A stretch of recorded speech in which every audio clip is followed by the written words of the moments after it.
Du coup, Jordan Marié suspendu, ça c'est pas une surprise. On a également Ben Hamada, Souleymane Cissé et Victor Poisson qui sont toujours indisponibles et qui ne reprendront pas pour ce week-end.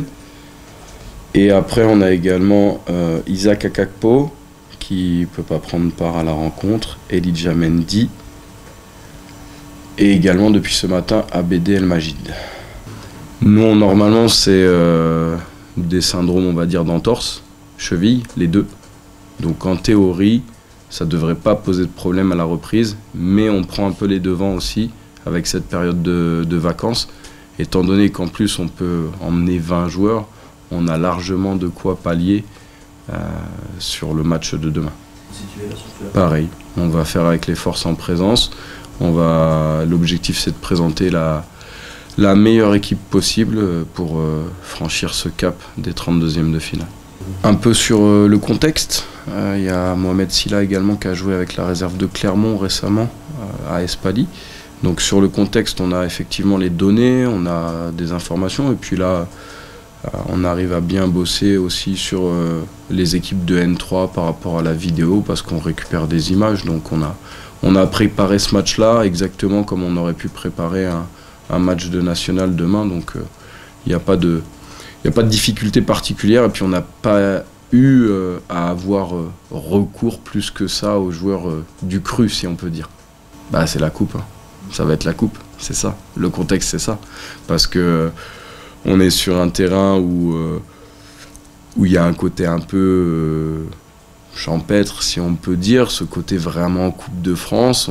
Il y a une belle tribune, mais à mon avis, le pourtour sera très garni aussi. Et puis le terrain qui à la base est une pelouse hybride est quand même relativement sur les dernières images qu'on a vues impacté. Donc on sait aussi que ça peut être une difficulté pour nous à laquelle on a échappé sur les précédents matchs de Coupe de France. Mais pour autant, au bout d'un moment, il va falloir aussi qu'on rencontre une adversité encore supérieure si on veut continuer dans cette compétition. Donc pour moi, il n'y a rien d'illogique, ça va dans le sens des choses, ça va dans le sens de la Coupe de France et le contexte en lui-même, il va être forcément un peu propice à un exploit d'une équipe hiérarchiquement inférieure et à nous de faire le job, comme on dit, être à notre niveau pour pouvoir espérer que ce soit suffisant par rapport à l'énergie qu'il va y avoir en face de nous et de toute façon on n'a pas le choix. Donc pour moi c'est simple. Oui, on a une vigilance qui est un peu exacerbée cette semaine par rapport aux petites blessures, par rapport aux joueurs qui pourraient avoir tendance à se dire je vais peut-être gratter 1 ou 2 jours en plus si je fais pas le déplacement à Espali.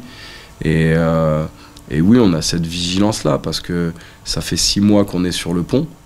Et au final, même si on a un fonctionnement qui permet aux joueurs d'être dans bonne disposition en théorie mentale et physique par rapport à notre organisation aujourd'hui et le volume de semaines, etc., qui est calibré, qui est géré pour que les gars soient bien, on ne peut pas nier que c'est long.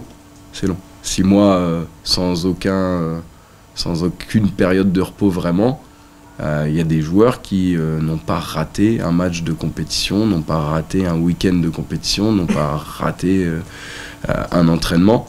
Et du coup, depuis le 3 juillet, effectivement, oui, je pense qu'on peut dire qu'il y a des joueurs qui sont un peu fatigués, mais je pense que c'est plutôt humain.